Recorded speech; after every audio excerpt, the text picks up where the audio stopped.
SVSN Varma Pithapuram TDP ఇన్ఛార్జ్ని TDP suspend చేస్తుందా? ఇవి సోషల్ మీడియాలో వస్తున్నటువంటి వార్తలు. దీంట్లో నిజం ఎంత ఉంది అనేది ఇప్పుడు తెలుసుకునే ప్రయత్నం చేద్దాం. ఎస్విఎస్ఎన్ వర్మ టీడీపీకి పిఠాపురంలో చాలా బలమైన నాయకుడిగా ఆయన చెప్పుకుంటూ ఉంటాడు. ఇక్కడ ఆయన బలంగా ఉన్నాడా లేదా అనేది అక్కడ ఉన్నటువంటి టీడీపీ కేడర్కి బాగా తెలుసు.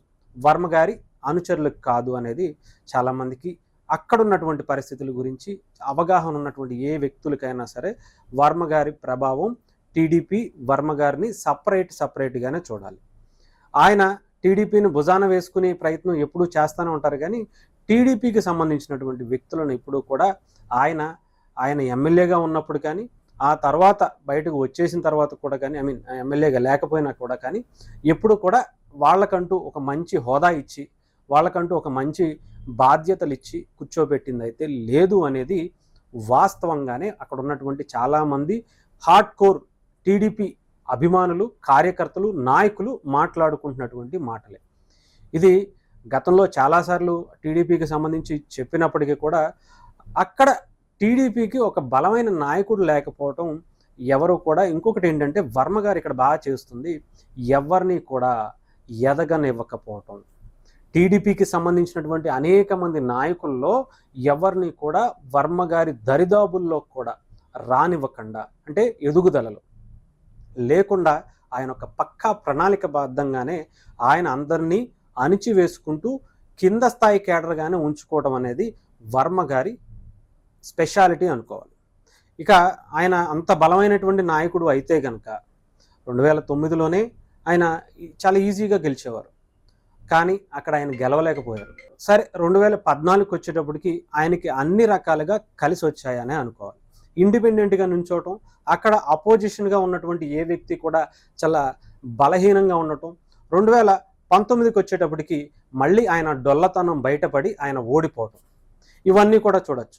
ఇండిపెండెంట్గా గెలిచేశాను కదా, నాకు ఇండివిజువల్గానే ఈ కేడర్ అంతా నాకు బలం అని చెప్పి ఆయన బలుపుని వాపుగా చూసుకుంటున్నటువంటి పరిస్థితి. సో ఇక్కడతో అయినా సరే ఈయన ఆపేస్తారనుకుంటే మొదటి నుంచి ఈయనది ఇదే తీరని చాలా పరిస్థితులు మనకి గతంలో ఉన్నటువంటి ఆయన ఎమ్మెల్యేగా ఉన్నటువంటి పరిస్థితుల్లో కూడా ఆయనకి సంబంధించినటువంటి వీడియోలు అనేక టీవీ ఛానల్స్ ఇచ్చినటువంటి రిపోర్ట్స్ కూడా చాలా విధాలుగా సోషల్ మీడియాలో సర్క్యూట్ అవుతూనే ఉన్నాయి. ఇకపోతే వర్మ గారికి సంబంధించి ఇప్పుడేదో కొత్తగా వర్మ గారిని తగ్గించేశారు అని సింపతి క్రియేట్ చేసుకున్నటువంటి వర్మ గారి వర్గం అంతా కూడా ఇప్పుడు జనసేన పార్టీ మీద పడి ఏడవటం అనేది సర్వసాధారణంగానే చూడాలి. గతంలో చంద్రబాబు నాయుడు గారిని లేదా లోకేష్ గారిని వాళ్ళ అధిష్టానాన్ని ఇష్టం వచ్చినప్పుడు తిట్టి వాళ్ళని అందితే జుట్టు అందకపోతే కాళ్ళు, ఈ టైప్లో వర్మ గారు ఎప్పుడు కూడా బెదిరిస్తూనే వచ్చినటువంటి వాతావరణం గతంలో పిఠాపురం నియోజకవర్గానికి సంబంధించి పెద్ద లీడర్గా భావిస్తున్నటువంటి వర్మ గారి ఆలోచన తీరు అలా ఉంది. ఇప్పుడు జనసేనకు పార్టీకి సంబంధించి జనసేన ఎమ్మెల్సీగా ఉన్నటువంటి నాగబాబు గారు అక్కడికి వెళ్ళిన తర్వాత ఆయనను పిలవలేదు అని, ఇక్కడ వర్మ గారికి ఏం హోదా ఉంది అని చెప్పి ఆయన పిలుస్తారు, ఇక్కడ ఆలోచించాలి. ఇకపోతే కొంతమంది నారా లోకేష్ గారు చాలామంది అక్కడ ఉన్నటువంటి మంగళగిరి జనసేన పార్టీకి సంబంధించినటువంటి చెల్లపల్లి శ్రీనివాస్ గారిని ఆయన పిలిచి స్టేజ్ మీద మాట్లాడుతున్నారు అని చెప్పి ఆయనకి కొంతమంది టీడీపీకి సంబంధించినటువంటి కొంతమంది సానుభూతి పరులు, టీడీపీ వర్గానికి సంబంధించినటువంటి వ్యక్తులు కూడా కాదు, వర్మ గారు మెయింటైన్ చేస్తున్నటువంటి కొంతమంది అనుకోవచ్చు. ఆయనకి సంబంధించినటువంటి కొంతమంది, జనసేనకి ఇష్టం లేనటువంటి టీడీపీలో ఉన్నటువంటి కొంతమంది, వీళ్ళు చెల్లపల్లి శ్రీనివాస్ గారిని ఎక్కువగా పిలుస్తున్నారు. నారా లోకేష్ గారు టీడీపీ ఇచ్చేటువంటి అది ఉన్నతమైనటువంటి విలువలు అని చెప్పి ప్రయత్నం అయితే ఆయన చేస్తున్నారు. ఇక్కడ చెల్లపల్లి శ్రీనివాస్ గారి దగ్గరికి వచ్చేటప్పటికి ఆయన హార్ట్ఫుల్గా అటు నారా లోకేష్ గారి గెలుపులో చాలా బలమైనటువంటి ఇంపాక్ట్ చూపించారు. ఎందుకు అంటే ఆయన సామాజిక వర్గం అక్కడ చాలా బలమైనటువంటి సామాజిక వర్గం. ఆయన ఇండివిజువల్గా 2019లో పోటీ చేసినప్పుడు కూడా మంచి ఓట్లు సంపాదించారు.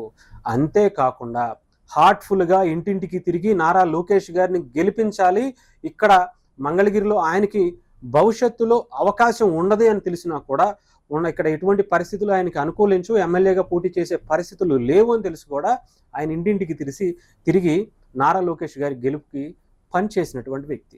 మరి ఇక్కడ వర్మ గారు అలా చేశారంటే లేదు. అలా అని చెప్పి వ్యతిరేకంగా చేశారంటే డెఫినెట్గా అనుకూలంగా చేయలేదు అంటే వ్యతిరేకంగా చేసినట్టే కదా అర్థం. అంటే ఇంటింటికి వెళ్ళి లేదంటే 10 మంది వ్యక్తులను పిలిచి మనం ఈసారి మనం జనసేన అధినేత పవన్ కళ్యాణ్ గారికి మనం ఇక్కడ పోటీ చేస్తున్నారు, మనం ఆయనకు సపోర్ట్ చేయాలని పెట్టినటువంటి ఒక్క మీటింగ్ ఏమన్నా బయటకు వస్తే కనుక చూపించండి. ఇకపోతే పవన్ కళ్యాణ్ గారు వచ్చినప్పుడు, నాగబాబు గారు వచ్చినప్పుడు మాత్రం వెనకాల వ్యాన్ల వెనకాల ఎక్కేసి అక్కడికేసి ఇక్కడికి కూర్చోవడం తప్ప ఆయన బయట ఎక్కడికి వెళ్ళి ప్రచారం చేసినట్టు మాత్రం ఎక్కడ కనిపించలేదు. టీడీపీకి సంబంధించినటువంటి వ్యక్తులు కూడా చాలామంది పవన్ కళ్యాణ్ గారి గెలుపులో భాగం అవ్వాలని చెప్పి పైనుంచి వచ్చినటువంటి ఇన్స్ట్రక్షన్స్ని వాళ్ళు ఫాలో అయ్యారు తప్ప వర్మ గారు ఫాలో అవ్వలేదని అనుకోవాలి. ఇంకా వర్మ గారు వెళ్ళినటువంటి కొంతమంది టీడీపీ నాయకుల్ని, కార్యకర్తల మీద కూడా ఆయన సీరియస్ అయినట్టుగా కూడా చాలా విషయాలు అప్పట్లో బయటకు వచ్చాయి. ఇది గతంలో జనసేన అధినేత పవన్ కళ్యాణ్ గారు పోటీ చేయక ముందు, ఆయన పోటీ చేస్తారని చెప్పక ముందు నుంచి కూడా వర్మ గారికి జనసేన వర్గానికి గొడవ అనేది ఫస్ట్ నుంచి ఉంది.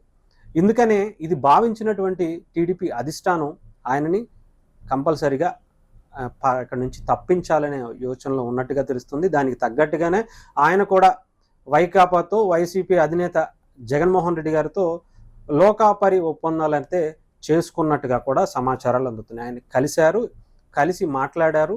ఇక్కడ ఏదో ఒక విధంగా సింపతి క్రియేట్ చేయాలి, పవన్ కళ్యాణ్ గారిని డ్యామేజ్ చేయాలి, నువ్వు సింపతి పొంది బయటికి రావాలి, అక్కడ పవన్ కళ్యాణ్ అనే వ్యక్తి ఇంకొకసారి పోటీ చేయకుండా ఎన్ని విధాలుగా నువ్వు చేస్తావో అన్ని విధాలుగా చేసి నిన్ను బయటికి నెట్టేయించుకుని రావాలి అనే విధంగానే వర్మ గారి ప్రణాళికలో కూడా ఉన్నట్టుగా కూడా తెలుస్తూ ఉంది. సో ఇప్పటికే టీడీపీ అధిష్టానం దగ్గరికి వర్మ గారికి సంబంధించిన ఇష్యూ చాలా పెద్దదిగానే కనిపిస్తూ ఉంది. అందుకని టీడీపీకి సంబంధించినటువంటి ఎవరూ కూడా దీని గురించి సరిగ్గా స్పందించకపోవడం అనేది కూడా దీంట్లో భాగంగానే చూడొచ్చు. ఆయన పార్టీకి రాజీనామా చేస్తారంటే ఆయన చేపించుకునేలా చేస్తారు. ఆయన వెళ్ళి అంటే పొమ్మనేలాగా చేసుకుంటాడు ఆయన. సో వర్మ గారు ఎక్కడా కూడా ఆయన వర్గాన్ని అడ్డు పెట్టుకుని ఒక వ్యక్తిని కానీ ఇంకొకరిని కానీ లీడర్గా పైకి తీసుకొచ్చినటువంటి సందర్భం లేదు. ఇందాక ఇది చిల్లపల్లి శ్రీనివాస్ గారికి చెప్పినట్టుగా ఆయన పిలవాలి అంటే కనుక మంగళగిరిలో ఆయనకి ఒక నామినేటెడ్ పోస్ట్ అనేది కూడా ఉంది. ఇక్కడ వర్మ గారికి ఎటువంటి పోస్టు కూడా లేదు. ఇకపోతే మిగతా అనేక నియోజకవర్గాల్లో 175 నియోజకవర్గాల్లో జనసేన టీడీపీకి సంబంధించినటువంటి పోటీ చేసి గెలిచినటువంటి నియోజకవర్గాల్లో కూడా చాలామంది జనసేన వర్గాన్ని పిలవట్లేదు అని చెప్పేసి చాలా భారీ ఎత్తున వాళ్ళ అధిష్టానానికి, అంటే జనసేన పార్టీ అధిష్టానానికి పవన్ కళ్యాణ్ గారికి చెప్పిన మాట చాలా వార్తలు అయితే కాదు, నిజాలు కూడా చాలా బయటకు వచ్చాయి. కానీ ఎక్కడా వాళ్ళు బయటకు వచ్చి మాట్లాడింది లేదు. ఎక్కడా టీడీపీకి వ్యతిరేకంగా నినాదాలు చేసింది కూడా లేదు. కానీ వర్మ గారే ఎందుకు చేస్తున్నారు అంటే, పోనీ ఏమన్నా టీడీపీ మిగతా నియోజకవర్గాల్లో జనసేన గెలిచినటువంటి నియోజకవర్గాల్లో ఏమన్నా బయటకు వచ్చి మాట్లాడిందా అంటే అది కూడా లేదు. కేవలం వర్మ గారే ఎందుకు పదే జనసేన పార్టీని, పవన్ కళ్యాణ్ గారిని, నాగబాబు గారిని, జన సైనికుల్ని టార్గెట్ చేసుకుని ఇబ్బంది పెట్టాలనే ప్రయత్నాలు ఎందుకు చేస్తున్నారు అనేది చాలా ఆలోచించాల్సినటువంటి విషయం. టీడీపీ కూడా అధిష్టానం నారా లోకేష్ గారు కావచ్చు, లేదంటే చంద్రబాబు నాయుడు గారు కావచ్చు, దీని మీద ఒక సీరియస్ నిర్ణయం తీసుకోబోతున్నట్టుగా తెలుస్తుంది.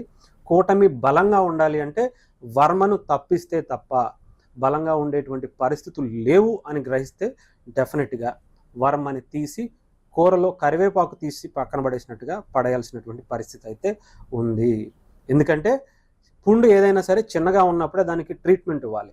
పెరిగి పెద్దదైపోతే కాలో చెయ్యో తీసేసుకోవాల్సినటువంటి పరిస్థితి వస్తుంది.